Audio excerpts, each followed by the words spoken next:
All right, good evening, everyone. Let me welcome you to the Burke County Board of Commissioners special meeting, the Zoom virtual meeting for Thursday, May 28th, 2020, 2 o'clock, and calling our meeting to order. For those of you that are on Zoom with us, you're becoming Zoom experts by now, I'm sure. Please remember to keep yourself muted until you're ready to speak, and all of those other folks that are joining us today, if you will keep your microphones on mute, and if there's any devices that may be close to you that might interfere with the Zoom meeting, I ask you to silence those at this time. This time I am going to do a roll call. Vice Chairman Mulwee. Here. Chairman Commissioner Abley. Here. Mr. Britton. Here. Commissioner Taylor. Yes. Here. County Manager. Yes, here. Okay. Deputy County Manager and Finance Officer. Yes, sir, here. County Attorney. Present. Sheriff Whiston. Here. Okay, is Caitlin with us yet? Okay, that will be good. All right, well, moving on to item number 2 is the approval of the agenda. At this time, the chair will accept a motion to approve the agenda. So move. All right, Vice Chair Mulwee. Yes. Commissioner Abley. Yes. Commissioner Taylor. Yes. And I vote yes also, okay, to approve the agenda with a motion by Jeff. Moving on to item number 3 in our agenda today is items for discussion. Our first item is from Animal Services, and it is a request for reconsideration of the proposed 2021 budget. And Kay, you will be presenting that one. Thank you, Mr. Chairman, members of the board. Caitlin Settlemeyer, the Animal Services Director, had to step away. She has an emergency situation with a dog, and I will happily make this brief presentation on behalf of Animal Services. This is a request for a small appropriation of some capital dollars for the new shelter. We would very much like to have a little something to start our capital savings account, if you will. We understand that this is a very difficult and challenging budget year, and appreciate all the work that's gone into the budget. And if there's anything that you could do, we would certainly appreciate it. All right, gentlemen, you've heard Kay's report from Caitlin on reconsideration. At this time, I'll ask for your comments for this request. Vice Chair Mulwee. Mr. Chairman, I know it's a tough budget situation this year, and I think it might be appropriate at this time because we've encouraged participation from private citizens on fundraising that we do something to get the ball rolling, get this started, even if it's an appropriation of $5,000, whatever it may be. I think it'd be prudent for us because we've been working on this issue for several years, and I think at this time to encourage participation, I think it's would behoove the county to lead the way. Thank you, sir. Commissioner Abley. I feel very much the same way. Thank you. Thank you, sir. Commissioner Britton. I concur with that also. Commissioner Taylor. Yes, Mr. Chairman, I have some considerations and thoughts that are looking at this subject. We have gone from $72,000 2 years ago to now we're at $440,000. That's a 700% increase in that budget. Also, we still have $94,235 under the Sheriff's Department for animal control. If you include that, you're up at 800% over the budget 2 years ago. I think the budget is large enough, Mr. Chairman. It would be, I think, easy enough for her to find $5,000, even though I recognize that's not a whole lot of money. it's a matter of coming back and asking and asking and asking. And I believe our board has adopted a new slogan. Always spending, always taxing to cover the spending. And again, it's not that much money. It's just the principle that how much more we spending every year for people to come back and keep asking for more money. I believe this board should begin to practice some discipline in the budget process and in the spending process. End of story. Thank you. Thank you, Commissioner Taylor, for your comments. Madam Clerk, the chair would also agree that this is a capital project. This is not in the request for the budget still for salaries or anything else. This is just to help us get those volunteers and other potential people out there that is willing to help us in fundraising activities to look at construction years down the road of a new facility. And I think $5,000 set aside as seed money that is not going to be spent anytime soon is a valid request. All right. Does anybody else have any other comments or directions at this time regarding this reconsideration? All right, Mr. County Manager, did you understand what was said on that one? Yes, sir. Margaret, any questions? Margaret? Any questions? No, sir. Thank you. All righty. So we have our direction on item number 1 for reconsideration. Let's move into item number 2 for reconsideration. That will be from the Sheriff's Department. As I said, a reconsideration for the 2021 budget presented by the sheriff. Sheriff, you've sent us a lot, not a lot, you have sent us some information regarding your request or for reconsideration. As you move through this, if you are referring to a particular document, if you would help us out, page number, paragraph, or whatever, so I can keep up with you, because I've got yours all here in front of me, and I want to make sure I don't get lost. Can you do that for me? Absolutely. All right, sir. Take her away. Mr. Chairman, would you like for me to share my screen? Sorry, Sheriff. Would you like for me to share the screen? Has everybody got a copy of this, or does everybody want to do a screen share? Or a shared screen, personally. Okay, let's share that. Okay.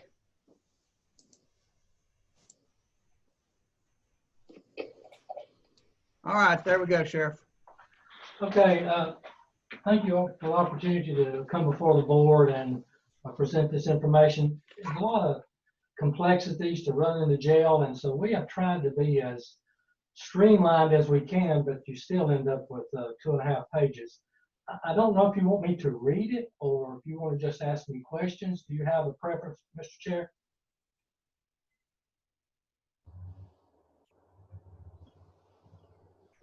Sheriff, are you going to start with the jail or the sheriff's office? She's got the jail up, so I'll start with the detention officer. That's good. So, Mr. Chair, do you want me to read it, or do you want to just ask questions, or how do you want me to do this? Highlight it for us, and then we'll open it up for questions. All right. As it starts off with, we started back several years ago, actually, looking at how to operate the jail before we ever even started building. And we ended up among ourselves with 74 staff members of what we estimated we would need long before the jail ever opened. When we did submit a request in FY 1920, we requested 60 staff members to initially open the jail. At that time, the county manager's recommended budget was for 40.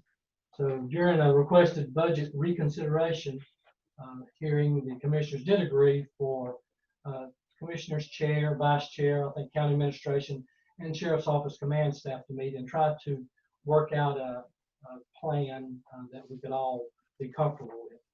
So during that meeting, we all reached a consensus for 45 jail staff, and that's how we originally opened up the jail. At the time, we thought we would have about 170 people on an average day. We also made a decision to reevaluate the number of jail staff needed to operate the jail at full capacity sometime in the future. On the third paragraph, subsequent operating the jail for 4 months, we ended up requesting 20 additional officers for FY 2021 that would begin in July. The county manager recommended 12 of those positions, so we asked for another budget reconsideration for today. And I thought it was important, if you go to obstacles and educational issues to overcome A, hiring detention correction staff, as most of you are familiar with by watching news or whatever, is extremely difficult statewide. The Sheriff's Office has been unable to hire or retain sufficient staff to meet our current allocations of 55 staff, and as of today, we only have 50. We still have 5 vacancies. Under B, due to that situation that I just shared, the Sheriff's Office has 19 officers that must complete mandatory 1-month detention training, and that's within 1 year of the date of hire with any agency. So in other words, if we hire somebody from another county, and in this particular situation, we were hiring people from Burke Catawba that had not been to detention certification school, we still were using the timeline of when they were hired with Burke Catawba to get those 1-month mandatory training, or we lose them. We get a cease and desist letter, they can no longer work. Because of that, we've got 19 of our current staff that must go to that school, some of them within a few weeks. Now, looking under C, the Sheriff's Office believes the vast majority and probably all of the people that we end up being able to hire, in addition to the current staff, will need to go to that 1-month jail certification school, and then obviously they'll have to have on-the-job training before they can actually do the work.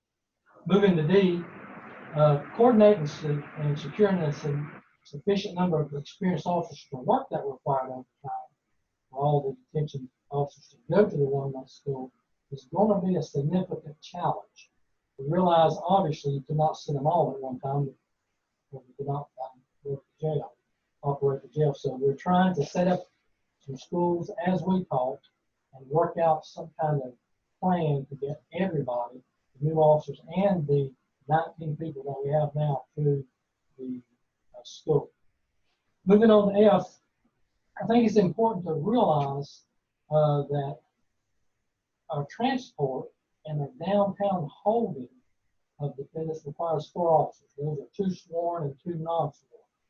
Those 4 officers should not be counted in the Burke County Jail detention officers who supervise arrestees, and that's important that you get further into the document. Under G, in addition to the obstacle listed above as F, there's a jail administrator, 2 lieutenants, the maintenance tech, the state transport officer, DCI classification officer, and administrative assistant. Those staff also should not be included in the jail detention officers who supervise arrestees. Moving on to H, if you remove those 11 Burke County Jail employees that I just mentioned in F and G, that leaves 44 detention officers, which divided by 4, that leaves 11 per shift to operate the control room, booking process, and supervise all the arrestees throughout the jail.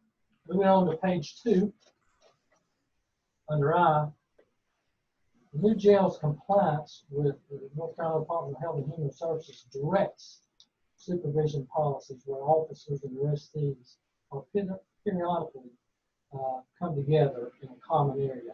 That's called direct supervision. And we have moved into direct supervision with the new jail because of the new policies.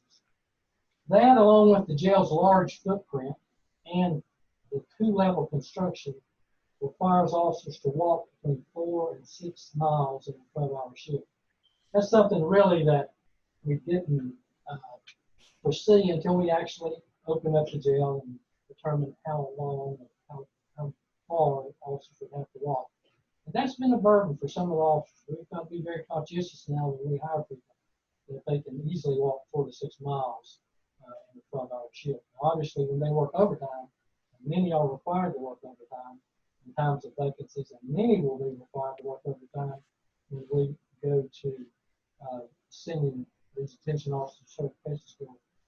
They'll be walking many more miles than that as they work additional hours on the shift. We wanted to share under J, the National Institute of Corrections staffing recommendations.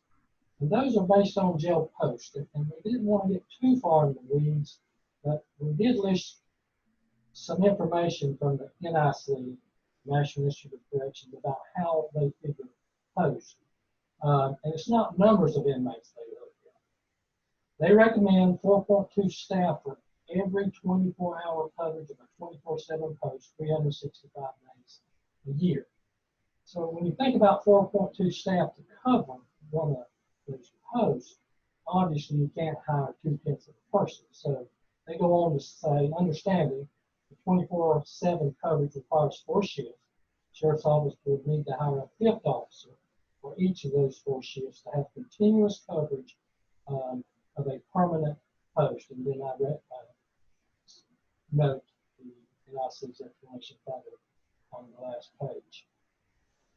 Under K, another example that most people would never know, and we would not know unless we work in the jail profession, is one of the things that you don't think about. It doesn't seem logical, but it's reality for us. If you add a single juvenile to the jail, it necessitates designating 5 detention officers to supervise that one juvenile.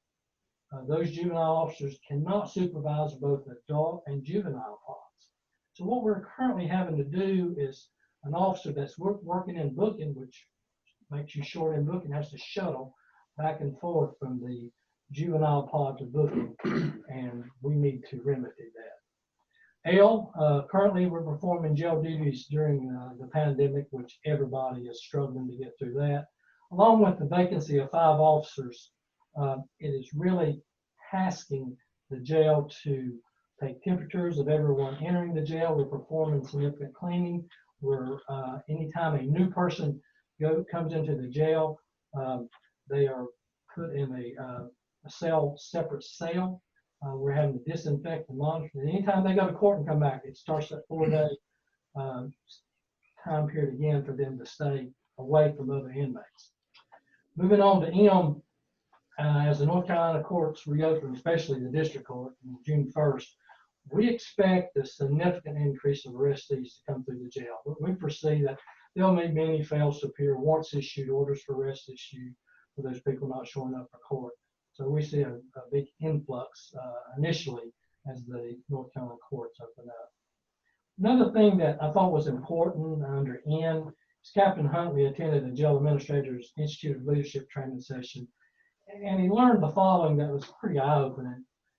There are approximately an average of 19% more jail instances involving fires, assaults, contraband, and suicide attempts when with an understaffed jail. And obviously it's pretty common knowledge to think about why that you just don't have the staff to watch them, and they have an opportunity to secret contraband to try to commit suicide, start fires, and do those things. So we put that in there because we think it's very important for the commissioners who have to make the decisions on funding to understand some of the ramifications of not having a fully staffed jail. And then O, we would love for any of the commissioners that desire to do so to come to the jail and really shadow the detention officer. I think that if you want to get the full effect, you would need to work a 12-hour shift, and that's a long shift. But I don't think until you actually work in the jail and the detention officer's shoes, the one that's on the floor, you have a good concept of what all that you face. So if any of you would like for us to set up a time that you could come, we would love to have you.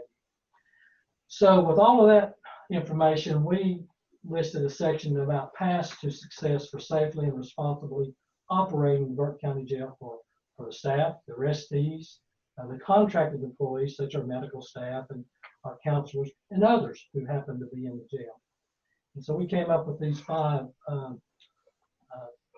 items. First, the Burke County Jail must first house our own Burke County arrestees and defendants.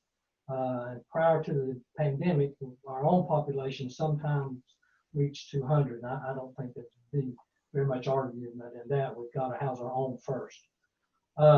Then bed rentals, number 2, bed rentals will be determined by the remaining vacant beds available. 3, subsequent to the Sheriff's Office hiring and training the new detention officers, the Sheriff's Office can begin renting the available vacant beds to generate revenue for our county, which we all obviously want to do. 4, the Sheriff's Office asked the Commissioners to grant the 20 additional detention officers as originally requested in the pending budget request. And I'll reference the table below in just a moment. In addition to the 20 requested detention officers, those officers that work the 24-hour post, the Sheriff's Office asked that the Commissioners grant a sworn lieutenant's position, as was also requested in the pending FY 2021 budget. The lieutenant would assume a variety of roles, including a new task of the SMCP, that's State Misdemeanor Confinement Program Manager. We think that will be the best source for us to rent our beds through, but it does require a lot of work, a lot of paperwork that you have to go special training and things. But again, I think it will give us the best ability to rent our beds and raise that revenue. Also included beyond that SMCP manager's position, this lieutenant would be involved as the training coordinator, and specifically OC spray, aspeton, and other required training that we must do there in the jail. They would also serve warrants. We don't have a sworn person other than the jail administrator, who's Captain Huntley, to actually serve warrants, and we really don't want him serving warrants and performing other jail duties requiring a sworn officer's ability. And then lastly, to cover for other lieutenants, there's 4 shifts, but we only have 2 lieutenants. So we'd like for him to be able to cover for a lieutenant that would not be there, and then of course any other necessary duties. Now, when you look at the table on the bottom of page 2, it's the number of the supervising detention officers. And that doesn't include those people I spoke about administrative, transport, courthouse holding facility, and there's other staff listed in F and G above that we went over. But these are the numbers that we feel like if we have these numbers of staff, we can safely and responsibly operate the jail. So you can see those. We've currently got 44 supervision detention officers to supervise the 170 beds, and that's what we're doing now. I'll tell you that it's difficult, like I mentioned previously, because of the pandemic and the 5 vacancies. It's difficult now to do that, but we're doing our very best to get through it. As you see, we've added 4 additional officers every step up, and the reason 4 is that that's 1 for each shift. So at 48 officers, we feel like we could fill 190 beds, 52 officers, 210 beds, 56 officers, 230 beds, 60 officers, 250 beds, and 64 officers to fill the 264 beds to be fully staffed. One of the things, Mr. Chair, that I want to make sure that we understand is that although there's 264 beds, 16 of those beds are cells that we use for various reasons. And what do we terminate? What do we call them? They're isolation. Yeah, isolation. Segregation. They're isolation segregation cells. So really you can't have people in there all the time. That's just for temporary holding. And then the last page is just the explanation of what I shared. What is adequate staffing by NIC? And they go into a little more detail. And basically they're just saying, you've got to understand this is 24/7. And in 24/7, it takes 4.2 people to work a post, 365 days, 24 hours a day. So you must have some fill-in because you've got people obviously off for vacation, sick, training, or various reasons. So that's where you get the number of posts times multiplied by 5. we also did that, and when we multiplied a number of posts, and that's, again, to get into the weeds, there's 3 different types of posts. It's a little complicated. We didn't put all that in there, but when you multiply that by the NIC formula of post, and the number of officers to man those posts, we come up again with the same number of officers that we're asking you for to run the jail at full capacity. So with all of that said, we'll answer any questions. And we do have all the command staff here that we can answer any questions you may have. So. All right, thank you, Sheriff. We'll move down to our roll call for comments, starting with Vice Chair Moley. Thank you, Mr. Chairman. I appreciate the comments, Sheriff. You know, we've met with you several times, and Captain Huntley, and you know, we've always, as a county commissioner, last few years have stepped up and pretty much given you whatever you needed as far as raises, as far as equipment, vehicles, build a new jail. We're doing the animal services thing, and you know, so I'm one that supports you as fully as possible. Obviously, we're all going through challenges, and I understand the information you gave us. I've been privy to most of it before, and so I've taken into account. And as I told Brian before, I felt convinced after the last meeting that number 12 would suffice to get the current jail up and full. I stick with that. I still firmly believe 12 positions is the number that will work. And, you know, in a perfect world, just give you 20. But, you know, honestly, in this circumstance, after looking at the numbers, 12 is the number that I feel fully convinced that would get the job done. So that's just my opinion. I think, like I said, we've given you as much as we can as possible. And, you know, one of the reasons we built that jail is because it's more economical and it takes less people. So, you know, at this point, I stick firm with feeling perfectly confident that the 12 positions, if given Brian my direction, I would stick with that. Thank you. Thank you, sir. Commissioner Abley? No comment. None? Okay. Commissioner Britton? Sheriff, give me a number of posts that the supervising detention posts you're talking about. How many posts are there? 16.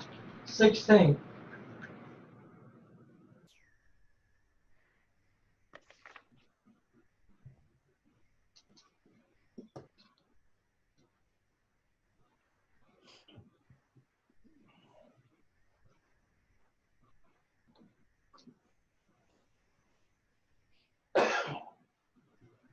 Anything else, Jeff? No, sir. I believe I follow everything. Okay, Commissioner Taylor? Yes, sir. Margaret, are you there? Margaret Pierce? Yes, sir. He's asking for 20 employees. Yes, Are sir. we still in the ball field that you gave me earlier? Around $53 million per employee for all the benefits? Is that correct? It's approximately 50,000 per. So at 20 employees, you're looking at $1 million more dollars?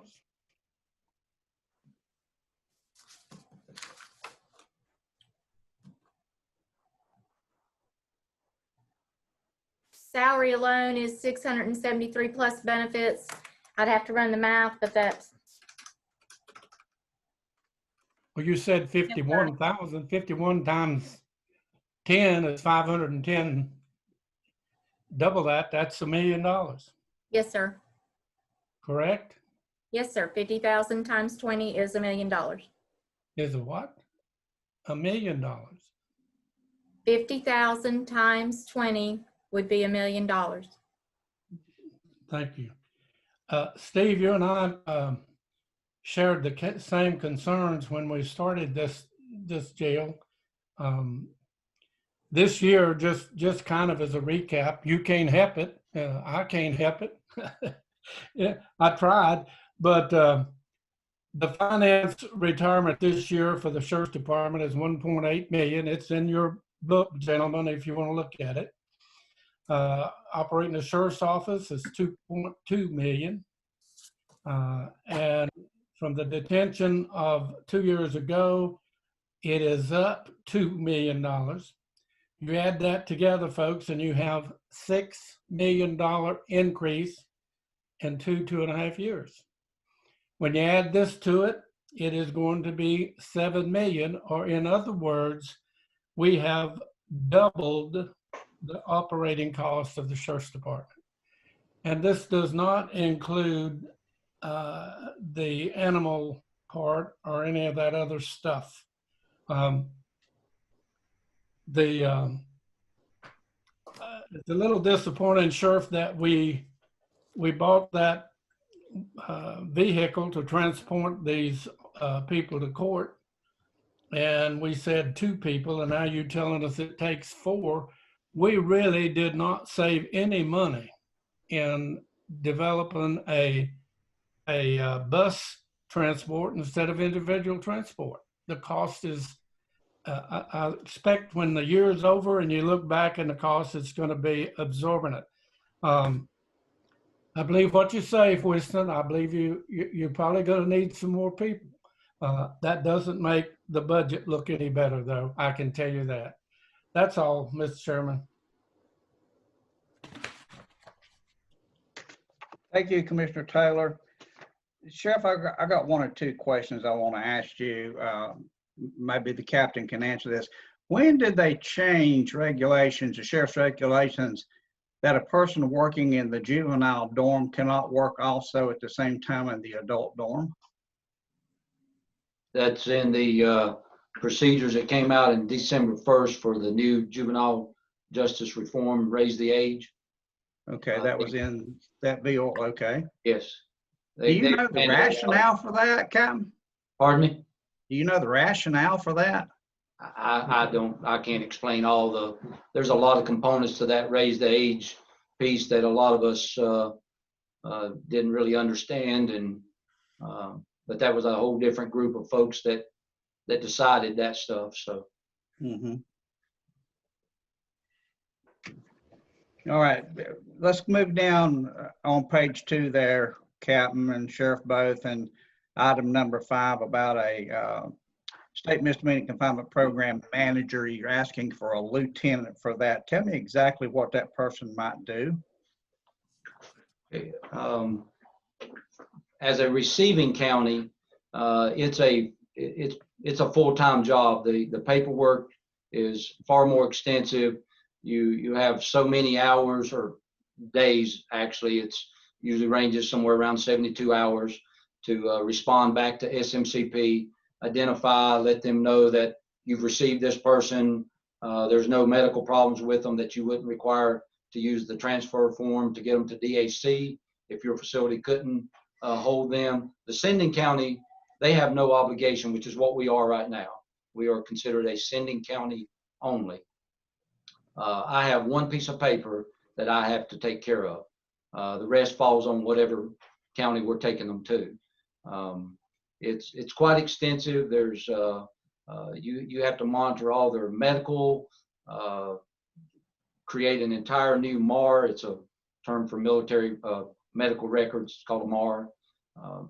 It can't be one of those tasks that you put it on some other, say one of these current shift lieutenants or a shift sergeant, and then that person's off on their long 3 days. You know, we only work 14 days a month in the rotation.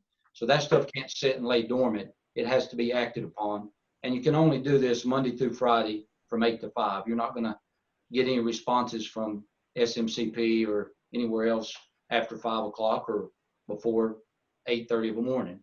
No different than kind of the jail transport issue right now that we're constantly having to stay on the phone and just hit redial until you finally get somebody to answer the phone. Anticipating, Captain, that we might become a receiver for SMCP, how many beds do you think we need to set aside to accommodate misdemeanors? I've recommended to the sheriff to somewhere between 20 and 25. And how much does each of those beds pay us through the state? $40 a day.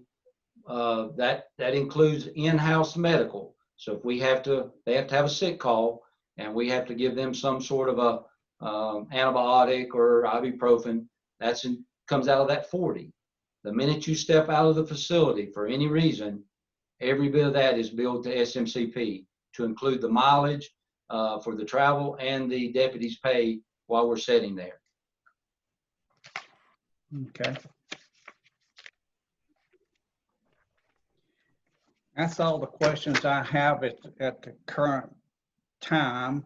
Brian, you and Margaret won't have anything to say at this time about this part of the budget?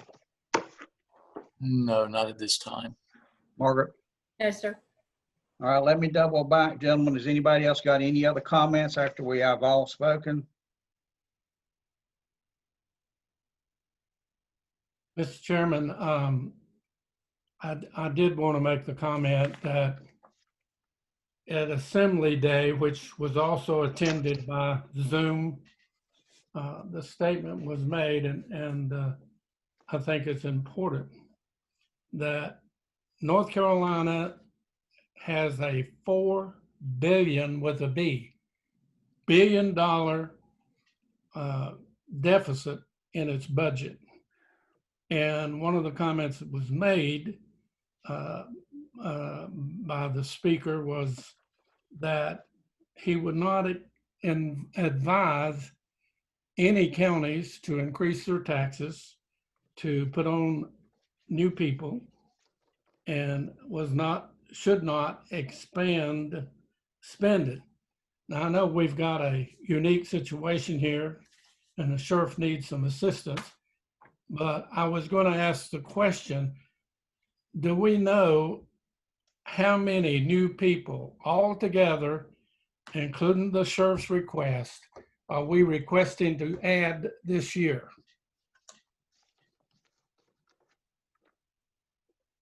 New people to the entire budget you're talking about, besides the sheriff? Yeah, everybody, all departments. Okay, we'll get that answered in just a few minutes. I kind of want to stay on the sheriff right now, but I will get that answer for you, and Margaret is working But on it right now. that was intended to be for the sheriff's conversation. I'm going to stick on the sheriff's, how many he's asking for right now, and I will get you the total of whatever else that we're asking for. Sheriff, with the beds that we have over at the new facility, do you feel comfortable in saying that there are inmates across the state of North Carolina where we could fill every bed in your facility if we chose to do so? I'm not sure that we could do it now with the pandemic going on, but I feel sure after the pandemic slows that yes, we could do it. And how much would we receive if we fill the beds with others, those beds that are not misdemeanor beds, how much could we receive for every bed that we filled? I think there's a gentleman's agreement among sheriffs that most people charge the same $40 rate that the state does. All right, thank you, sir. I don't have any other questions. Either one of the commissioners have any more comments or questions to the sheriff at this time? Mr. Chairman, if you do not mind, I do have one. I had it down and looked over it. Okay. If we rent out space in the jail, that person that we're renting it to, are we responsible if he has a heart attack or something while he's in our jail? Yeah, you heard what the captain said in response to another question. If there's anything that we do for him that we can do inside the jail, then we are responsible for those medical costs, which may be a prescription drug or something. If we have to take that person to the hospital, once they leave the facility, we are no longer responsible for any medical costs. So that's no. That's what you just said. Correct. Thank you, sir. You're welcome. All right, hearing those comments, Mr. County Manager and Finance Officer, are you okay with what you heard today? Yes, sir. Yes, sir. All right, thank you so very much. Sheriff, move on into your reconsideration for your office itself. Oh, thank you, sir. The Sheriff's Office wanted to know that we're very pleased that Animal Services and Animal Enforcement Divisions will be moved under one roof in July 2020. Sheriff's Office believes that situation will be the most effective and efficient way to provide animal services for our Burke County citizens. Sheriff's Office have requested 2 additional deputies in our FY 2021 budget to be placed under the warrant sergeant. The purpose of that was twofold, with permanent duties consisting of serving warrants, subpoenas, juvenile petitions, while backing up and answering calls for service during times of high call volumes. In addition, the plan was for those 2 deputies to be available to back up and assist civilian animal enforcement in dangerous situations and to assist them with felony criminal animal violations. The county manager did not recommend those 2 positions in his recommended budget. So the sheriff's office asked for a budget reconsideration here and then was granted for that today. So we're asking that the commissioners grant those 2 positions for 1 year to enable a more effective and efficient transition from the sheriff's office animal enforcement to the civilian animal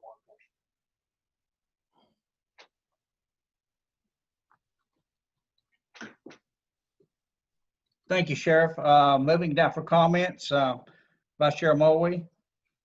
Yeah, as we've been discussing, I just don't see how at this point we can add positions. We're just in a tough situation right now, and you know it'd be tough to recommend that to Brian at this point. Mr. Abley? Yes, I just don't think we can do that either and add more positions at this time. The budget, I mean, it's way out of kilter anyway, so no. Commissioner Britton? Yeah, I agree. I think with where we are, those 2 positions, I think we'll just have to try to see how it goes. I can't imagine needing that much assistance in the animal services for, you know, that we couldn't handle with what we have. And I might just, you know, make my comment as regard to the jail matter as well. At this point, I think, you know, possibly funding the lieutenant position to be able to manage the income of folks from outside our county. I think I could buy into that, but I think we need to move forward with the recommendation from our manager on the total positions and see how we can move forward getting those filled and see how that goes. Commissioner Taylor? Mr. Chairman, I'm kind of in agreement, and one other comment that I wanted to make was that I know 2 times in the past, I don't know, 3 or 4 years, we have identified specific people whose responsibility was 100% to see that the warrants and some of that stuff got delivered. Subpoenas and warrants were delivered on time. And here we are again asking a 3rd time that I know of for people to do those duties. Unless there's a workload schedule that would support that, I would say no. All right, thank you, sir. Mr. County Manager or Deputy County Manager, do y'all have any questions from us on these comments? I think it's not clear about the lieutenant's position. I'm believing that I'm hearing the 12 additional detention officers stays there and no additional deputies that would be helping with animal control. So I don't know if y'all can clear up about the lieutenant position. Scott, did you have a comment about the lieutenant's position? At this time, I would just stick with the 12 that we agreed when we talked to earlier. I'd just stick with the 12, and that would be it. Wayne? I'm fine with that. Okay. Commissioner Britton? I'll stand by my thoughts. It sounds like we need somebody to manage that operation. If we intend to bring folks in, then it's going to, you know, somebody's going to have to do it. Maybe the sheriff can find somebody else to do it, but I'll stay with my comment as it was. Okay, you're recommending the lieutenant in the misdemeanor confinement program, is that correct? Yes, sir. Yeah, okay. All right, Commissioner Taylor? I think I've voiced my opinion enough. Thank you. All right, Brian, did you get all that? Yes, sir. I'm taking it that there was not a majority to keep the lieutenant's position. Let me know if I've misunderstood. Okay. All right, Margaret, any questions? No, sir. All right. All right, Sheriff, you have anything else you need to say to us before we let you go? That's it. All right, thank you so very much. Thank you. All right, gentlemen, moving on to item number 3 from Community Development is reconsideration of the 2021 budget, and that will be presented by Scott Carpenter along with Shane Frisbee. Scott, you ready to go?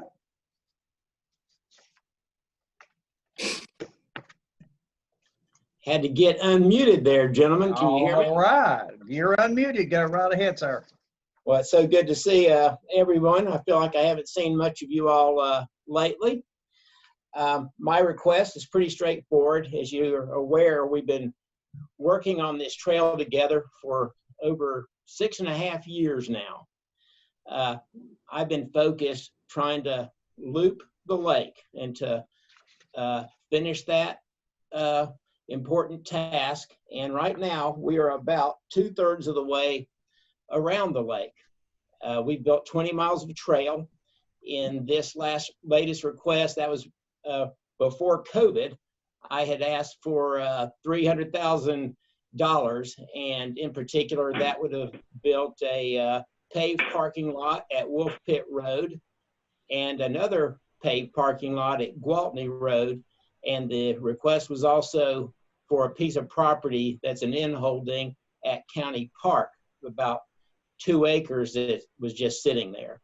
So I know things have changed drastically, but I still push forward. And what that money would have done, it would have finished all of the trail in the north, northeast, and northwest sections of the lake area.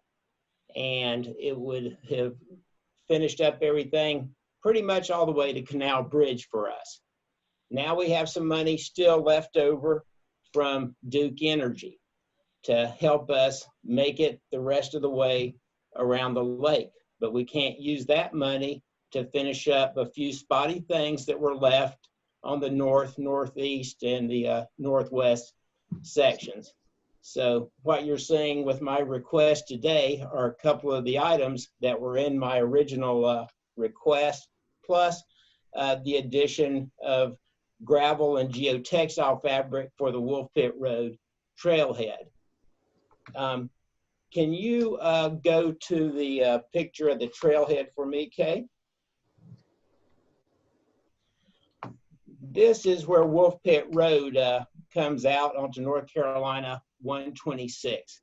We've been diligently building this section of trail. This is the last section of trail to connect Harris-Wisnet Road all the way around to Canal Bridge. So it's a very significant little piece that we're working on to finish. You can see the blue line, the existing connector trail, and how that runs to your right and into the Fauna Flora trail. So that is actually built, it's being finished right now as we speak from the trailhead that's anticipated at Wolf Pit Road. Well, we are overrun with our popularity, as you are probably aware, with cars and use of the trail. I was just on the phone with a Duke executive yesterday, and she said that the Fauna Flora Trail and the Whippoorwill Farm Brewery are super popular in all of Charlotte, and that people come by the thousands up here every week just to enjoy those two resources. What I'd like to do is, fortunately, that area that you see shaded in gray is already graded. All we have to do is basically gravel that and put down geotextile and bumper stops, and we'll have 13 spaces there. If we don't, we'll have none. And this is a very strategic point right here for accessing the state park lands, accessing the mountains to the sea area, and accessing back to the Linville access area as well. So the other thing that I am requesting is 2 kiosks so that people have information on where we are with the trail system, how to get where, and how. And one of the additions we want to do this year on the kiosk is on the back of the kiosk, where the map is not located, is to provide information on other surrounding attractions for tourism. So we're asking for a kiosk for this location, as well as one over at the Linville River Trailhead. And we're asking for a Trailhead monument as well that would go there at Wolf Pit Road. So that is my request, gentlemen, and I'm happy to answer any questions that you may have.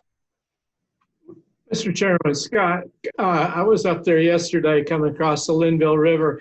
Is that the little, I don't want to say sidewalk, but the little trail along the road there, and then it goes down there past the tree nursery and sort of stops, but is that what we're working on there? We are, yes, sir. That is a part of this that we're finishing up. We're finishing all the way to the Linville River with a part of the trail, and the connector that you see here, where it says new trail, right at the end of the blue line, that connects us into the existing Mountains to the Sea trail. So that will become the Fauna Flora trail. That's all built at this point. The last piece of this we need to finish up is the boardwalk. So the boardwalk is already funded, of course, and the materials have been purchased by our West Virginia crew, and that's going to be 550 feet of boardwalk that goes around the Linville access curve there, and it will be waterfront. It's going to be exceedingly popular. I think that you all probably realize that the Fauna Flora Trail has probably doubled the amount of tourism to the North Lake area. And I'm told by people that it will probably double again once we come across those dams. Right. We are very close to finishing this project, and I'm very aware of the economic situation. Brian and Margaret have done a fabulous job dealing with a terrible set of circumstances and coming up with the new budget. But I do intend to move forward with finishing the project that we started. Hopefully within the next 2.5 years, we'll have everything in place, everything secured, and funding in place to finish that loop.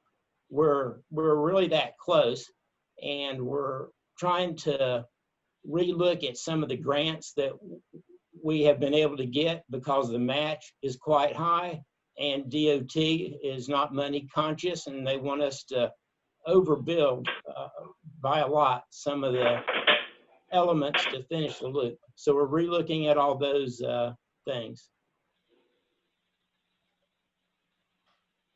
Thank you. All right, thank you, Scott. Vice Chair Boyle, comments?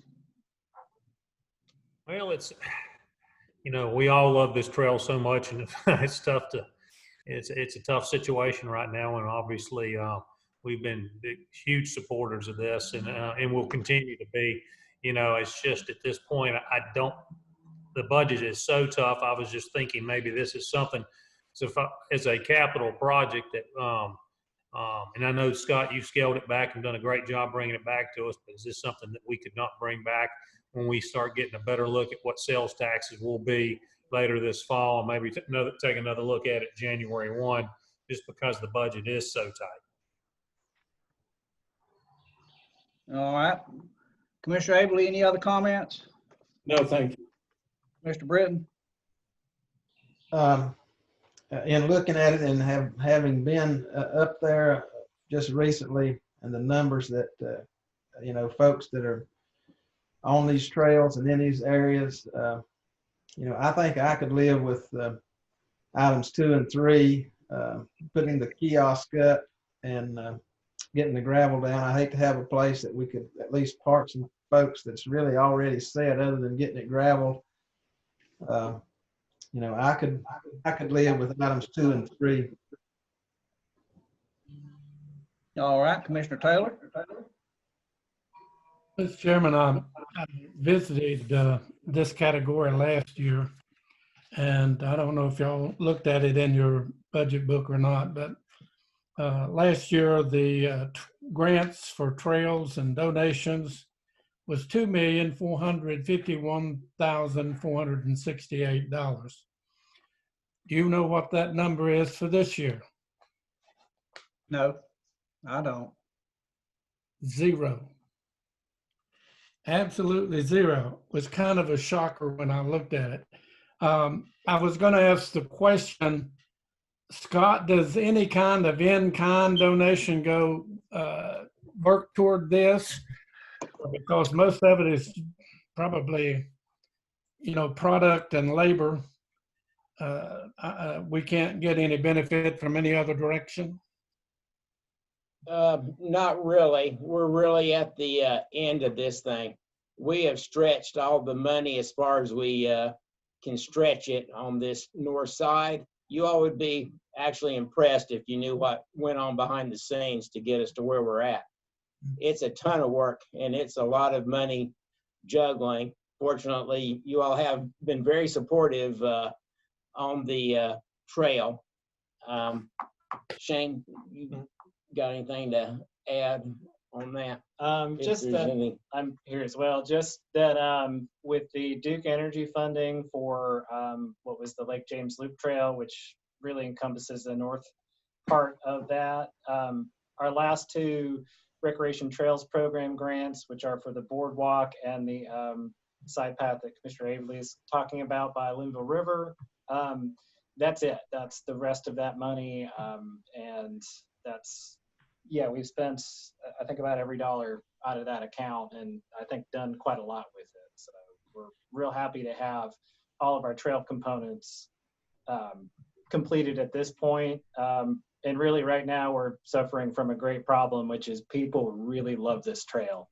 And the county park extension that isn't even paved yet is already flooded on most weekends with cars and trucks and people with their dogs and bikes. And so the kind of old adage about a parking area, as soon as you build it, it's already inadequate. But I think that we've been incredibly successful on this project.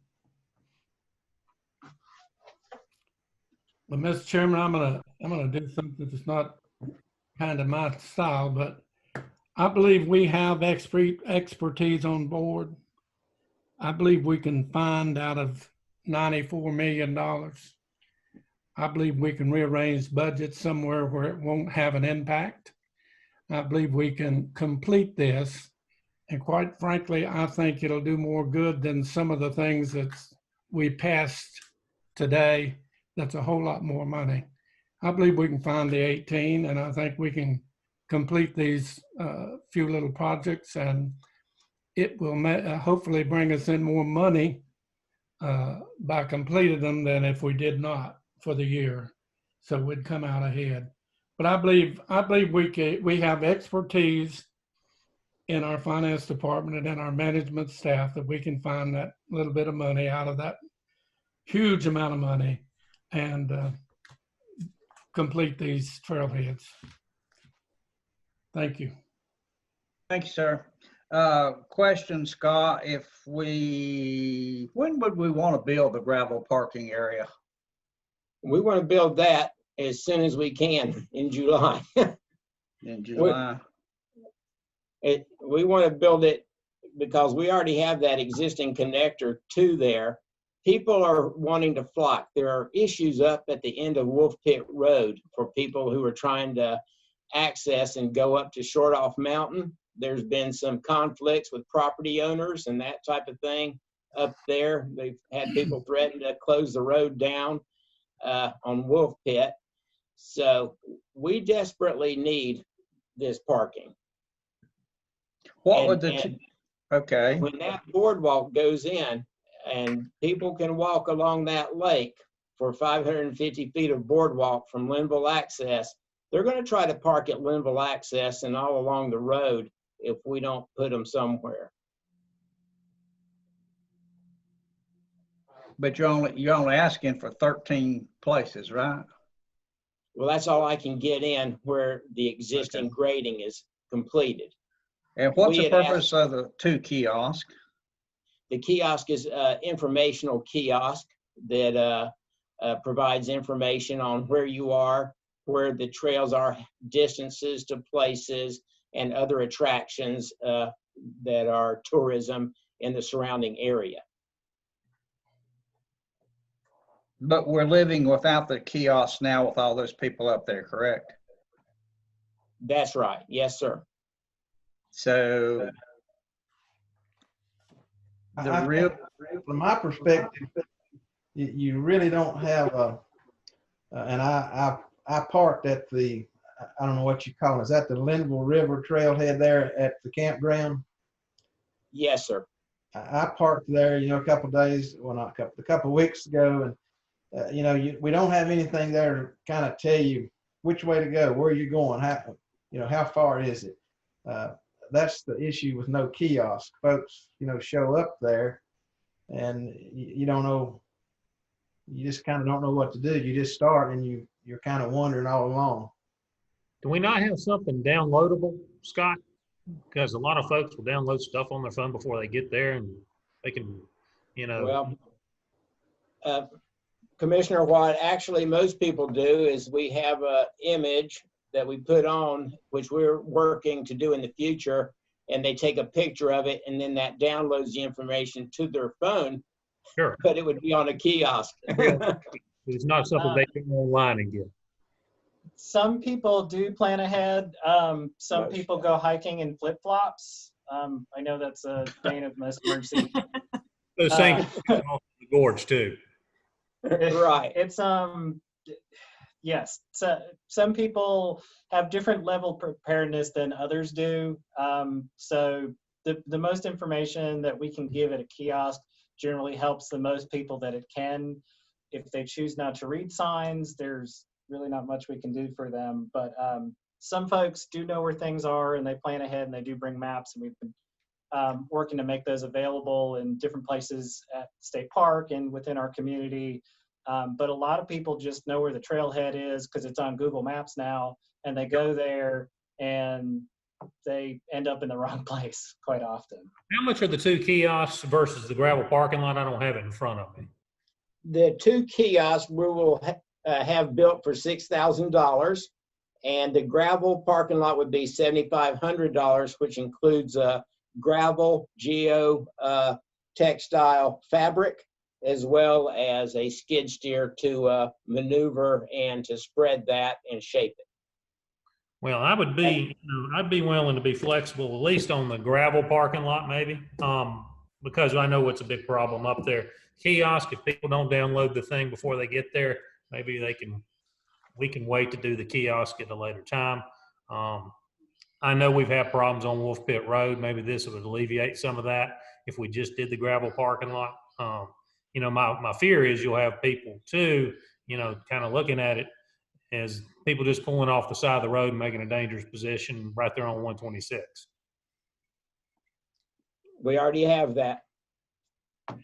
On the weekends, we're filling up so much at the Linville access area for just boat launch that they're parking up and down the road.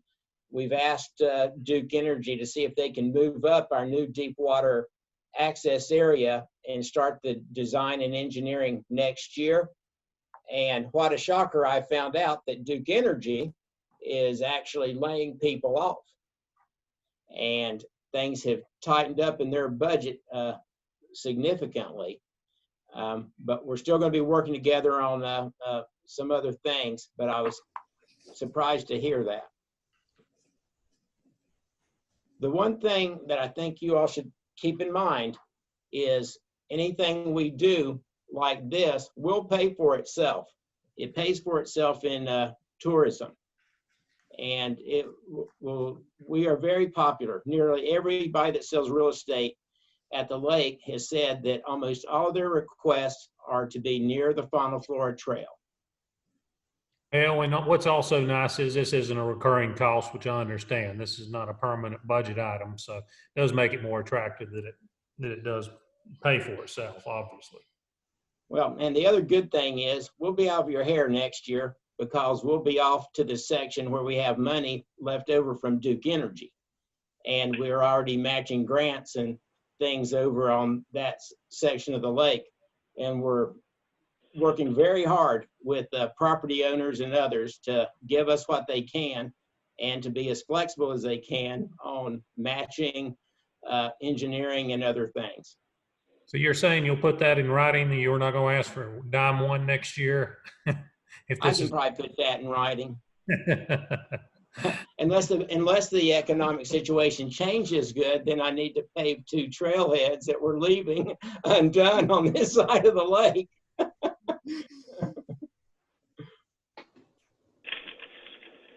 Okay, what's on the Trailhead monument? That just names and everything and the name of the trail?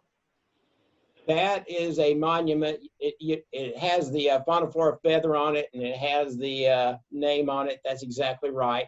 And those things are supposed to be located at every trailhead from here to Asheville.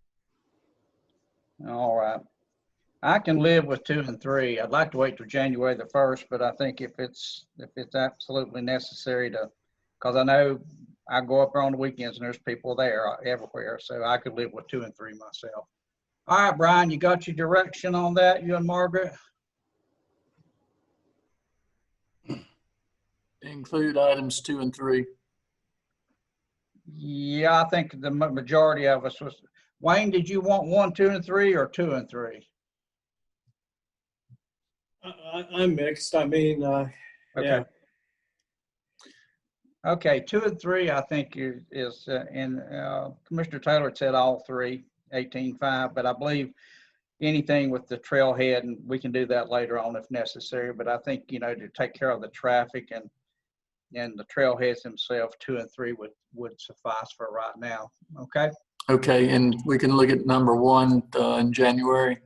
I think we can look at it in January. Like I say, I'd like to hold off on all of it to January, but I'm kind of convinced after the traffic that's been up there that 2 and 3 may be something we should do right away. Okay, so that's 13.5. Yeah. Yep. Take a look at that and see what you can do with that. Okay. Yes, sir. All right. Any other comments, gentlemen, before we let Scott and Shane go? Johnny, are we supposed to find it within the existing budget, or was that part of this? No, not find it. Do it. Thank you. Okay. All right. Shane, Scott, thank you. I think everybody is okay with what you presented today. Does that sound good?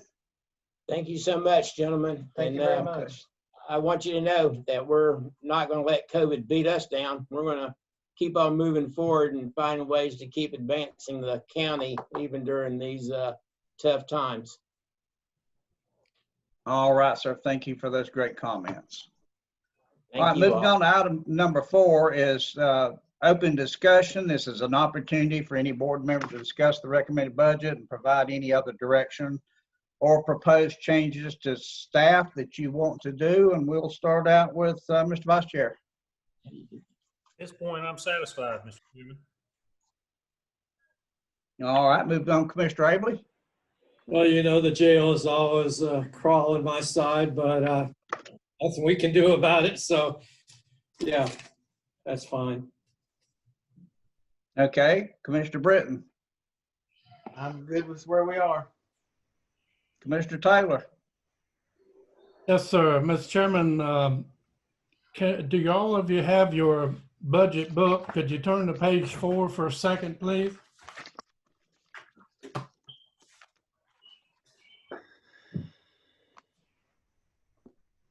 Kay, do you have that you can pull up? I'll get it. Okay.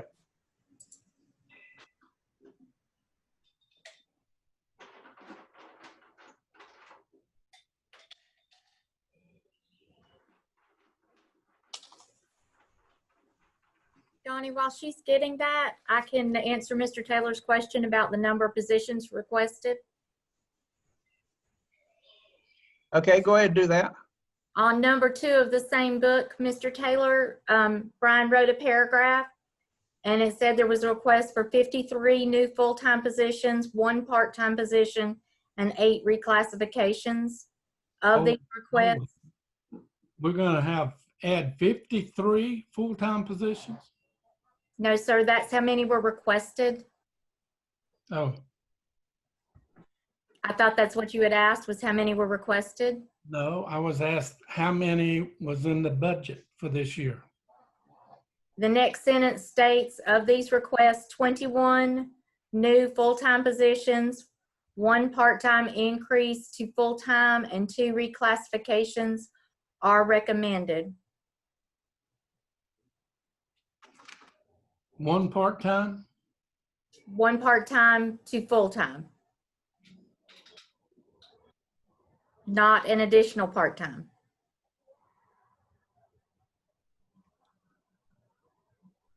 Did that include the number for the sheriff's department? Yes, sir.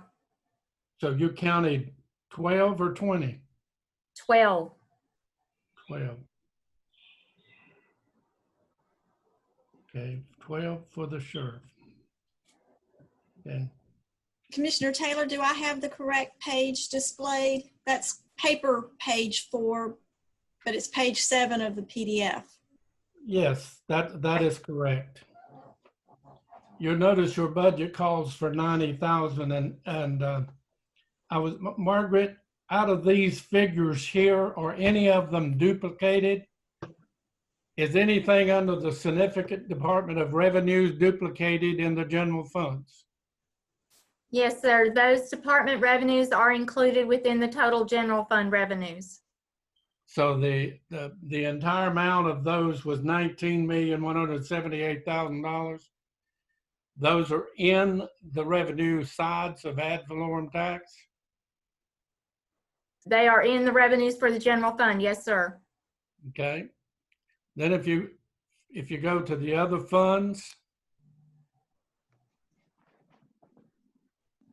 any of those figured in that? No, sir. Those are separate funds. Okay. Missing from that other funds category is your fire departments. And I put a question mark beside of mine, Margaret. Last year it was 4,300,000. Do you have the amount for the fire departments? For the pass-through money for taxes? Is that what you're asking me? Yeah, that's funds being generated for Burke County through taxes. They should be roughly the same, but I do not have that calculation.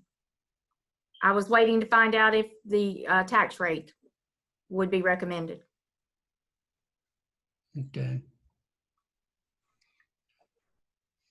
Well, this will not be accurate because I'm taking out the 19,000 of the significant department revenues category, and it was at 132,915,530. So you're down to about a $113 million that citizens in Burke County are paying Burke County in one form or the other. Now there's an additional tax in there that I don't think is included. Is the tag tax included in here? Car tax? Yes, sir. It is included. Yes, sir. It's in the ad valorem taxes. Okay.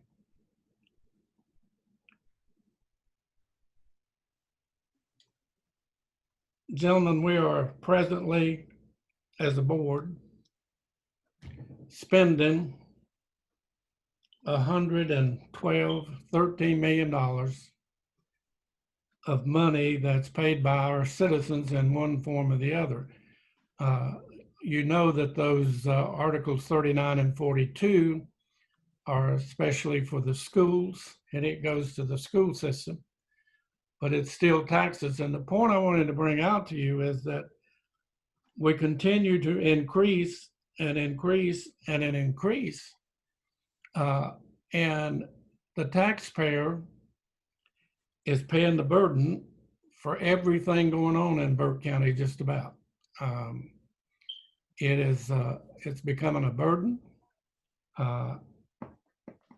I think I shared with you during getting the audit from church that we have in 5 years doubled the spending amount that we're doing out of Burke County. And then on top of that, Mr. Chairman, I have not had an opportunity, and I don't think anybody else has. We didn't get the book till last week. And there's a lot about this budget I still want to review, and I know I'm going to have some questions, comments.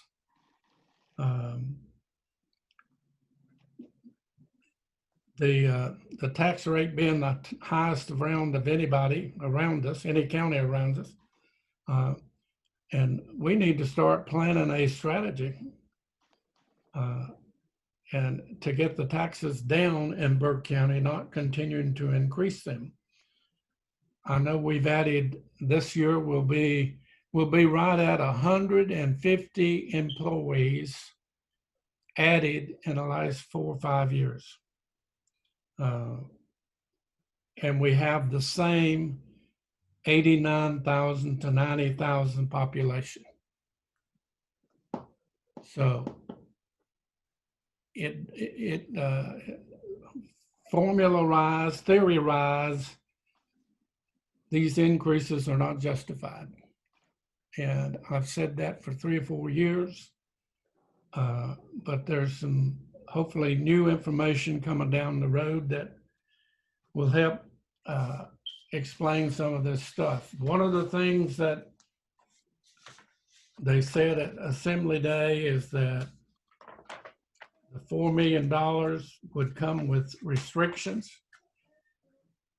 And I'm going to step out on a limb and say, I think the reason you don't have a fund balance is because they're praying that money comes in and they can fix the fund balance. Anytime somebody wants to be secret with numbers, there's something to hide. This board should demand that be resolved. But I do want to continue the budget hearings. It takes a lot of time to digest numbers and look at them. And I just have not had the time. I've been busy, but even if I had not been busy, there would not have been enough time to truly digest this budget for this year. Thank you.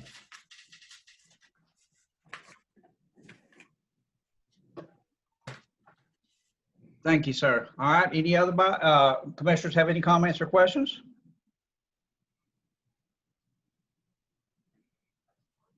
Anything at all you need to ask about?